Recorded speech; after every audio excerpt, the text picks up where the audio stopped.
अगर कल law and order की सिचुएशन सामने आती है, उसकी जिम्मेवार नेशनल कॉन्फ्रेंस आरबीआई के साथ ही क्यों छेड़ अस्सलाम वालेकुम, आदाब। आप देख रहे हैं जेके न्यूज़ अपडेट में आपका मेज़बान सजाद अहमद। आज बात करें तो रिजर्वेशन के हवाले से इस वक्त जम्मू कश्मीर के अंदर मायूसी नज़र आ रही है। क्यों? क्योंकि नौजवान तबका ज़्यादातर आरबीए कैटेगरी के अंदर फॉल करता है।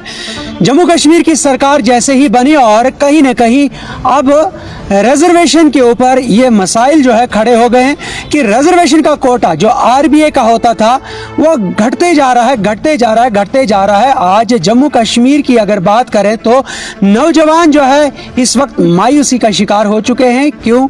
कि आज फिर से रिजर्वेशन कोटे को कम किया जा रहा है। इस सब पर मेरे साथ शेख बशारत जुड़े हैं, इनसे ही जानने की कोशिश करेंगे कि अगर रिजर्वेशन जो आरबीए का कोटा होता था जम्मू कश्मीर के अंदर, इसे फिर से अगर कम किया जाए तो क्या जम्मू कश्मीर के जो नौजवान हैं उनका मुस्तकबिल बच सकता है या उनका मुस्तकबिल रायगा हो जाएगा। क्यों मैं ये बात कह रहा हूँ? क्योंकि बहुत सारे नौजवान जो पढ़ लिख कर जो एवरेज हो रहे थे, उनकी उम्मीदें थी कि अब आरबीए एक कैटेगरी हमारे पास है, हो सकता है आरबीए के ज़रिए से कहीं न कहीं फॉर्म भरने के लायक कुछ साल या कुछ महीने बचे हुए। लेकिन अगर ये कोटा भी कम किया जाएगा तो फिर उन लोगों के लिए कहीं न कहीं सवालिया निशान खड़ा हो जाता है। तो क्या कहेंगे बशार साहब, इस वक्त अगर रिजर्वेशन की बात करें तो जम्मू कश्मीर के अंदर नौजवानों के अंदर मायूसी नज़र आ रही है। देखिए, पहले तो हमें ये रिजर्वेशन समझना चाहिए, ये एक कॉन्स्टिट्यूशनल राइट है और हर एक इंडिविजुअल का राइट है। जो भी उस क्राइटेरिया को फिल करता है उसका ये कॉन्स्टिट्यूशनल राइट है। लेकिन मैं स्पेशली बात करूंगा आरबीए की। हम लास्ट एक साल से हम इस मूवमेंट को चला रहे थे। जो आरबीआई एसोसिएशन था उसको हम चला रहे थे, हम मेमोरेंडम दे रहे थे, हम जो डिफरेंट स्टेक होल्डर से उनसे बात कर रहे थे। उसके बाद गवर्नमेंट तक भी हमने बात पहुंचाई कि इस आरबीआई के साथ छेड़खानी नहीं करना, क्योंकि हमें पता था कि जब यहाँ पर 370 को अमेंड किया गया और यूनिलेटरली यहाँ पर जो एलजी एडमिनिस्ट्रेशन थी उसने विदाउट कंसल्ट किए बिना, स्टेक होल्डर से बात करने के बिना ही, यूथ से बात करने के बिना ही 50% की कमी की। और अब जब यहाँ पर रैशनलाइजेशन का जो नारा नेशनल कॉन्फ्रेंस दे रही है, नेशनल कॉन्फ्रेंस रैशनलाइज करे, हमें कोई भी आपत्ति नहीं है कि रैशनलाइजेशन होनी चाहिए। लेकिन रैशनलाइजेशन आप किन फैक्ट्स पर कर रहे हो, आप किस डेटा बेस पर रैशनलाइज कर रहे हो। आरबीआई जम्मू कश्मीर के अंदर 24% पॉपुलेशन जम्मू कश्मीर के अंदर आरबीआई कम्युनिटी की है।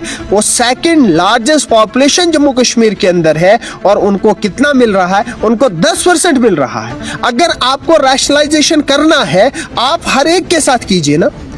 आप डेटा निकालिए, कौन सी कम्युनिटी का कितना परसेंट शेयर है, निकालिए आरबीए का। अगर आरबीए आपको 24% पॉपुलेशन है, उसको आप 10% दे रहे हो, आप दूसरी कैटेगरीज को भी लाइए ना, वहां पर कीजिए ना उनका भी 50%। अगर दूसरी कैटेगरीज ST1 ST2 दूसरी जितनी भी कैटेगरी, उनका भी 50% कम कीजिए ना। आप आरबीआई के साथ ही क्यों छेड़खानी कर रहे हो? अगर आप पूरा इस चनाब खित्ते की बात कीजिए और इस चनाब खित्ते के पहाड़ देखिए तो यहाँ पर अभी तक स्कूल्स में इंफ्रास्ट्रक्चर नहीं है, अभी स्कूल बिल्डिंग अवेलेबल नहीं है। और आप उस बच्चे को कह रहे हो तेरी जो कॉन्स्टिट्यूशनल राइट है उस राइट को खत्म करके उसको बोल रहे हो तो आप ओपन मेरिट में compete कीजिए। ये कहाँ का इंसाफ है?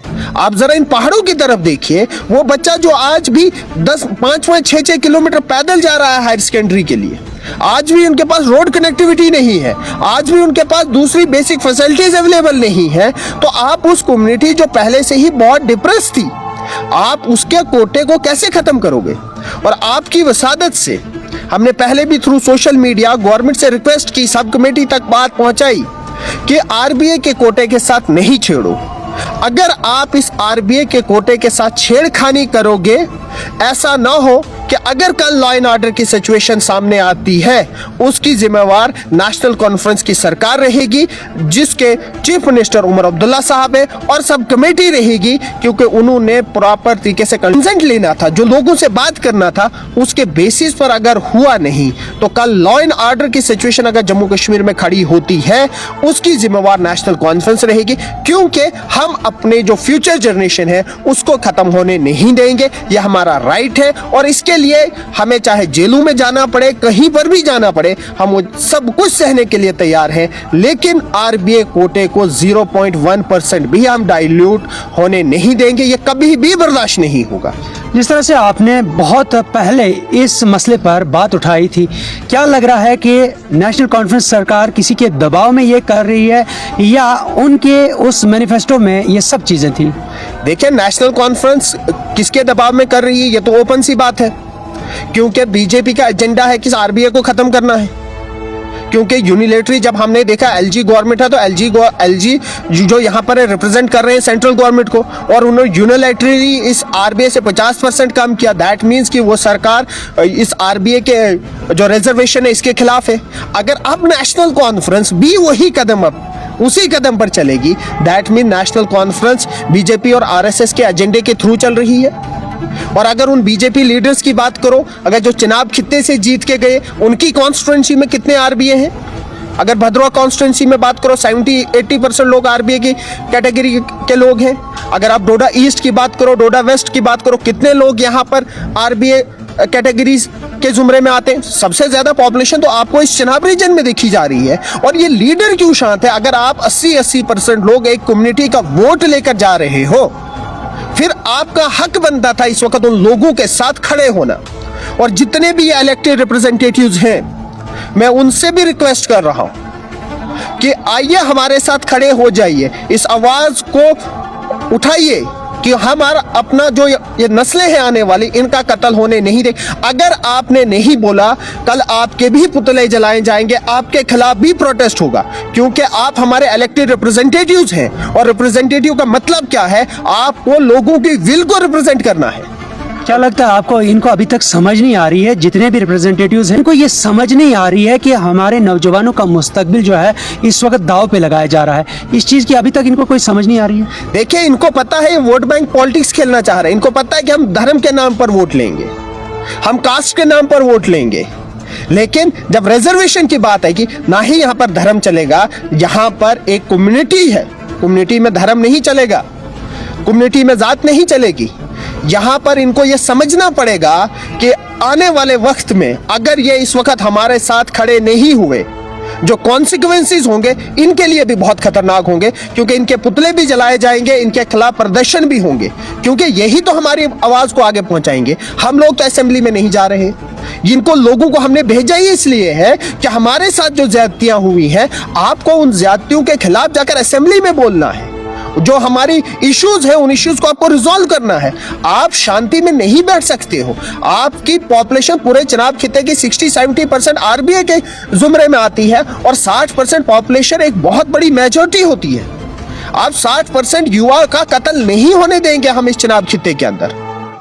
तो इनको भी सोचना पड़ेगा कि आने वाले वक्त इन जो इलेक्टेड रिप्रेजेंटेटिव्स हैं, इनके लिए भी वो खतरा है, बहुत बड़े कॉन्सिक्वेंसेस इनको उठाने पड़ेंगे। चलिए, ये मेरे साथ है शेख बशार साहब। जिस तरह से इन्होंने कहा कि नौजवानों के साथ जिस तरह से खिलवाड़ किया जा रहा है, जितने भी रिप्रेजेंटेटिव्स हैं, इन रिप्रेजेंटेटिव्स को जो है आवाज़ उठानी चाहिए और नौजवानों के साथ खड़े होना चाहिए।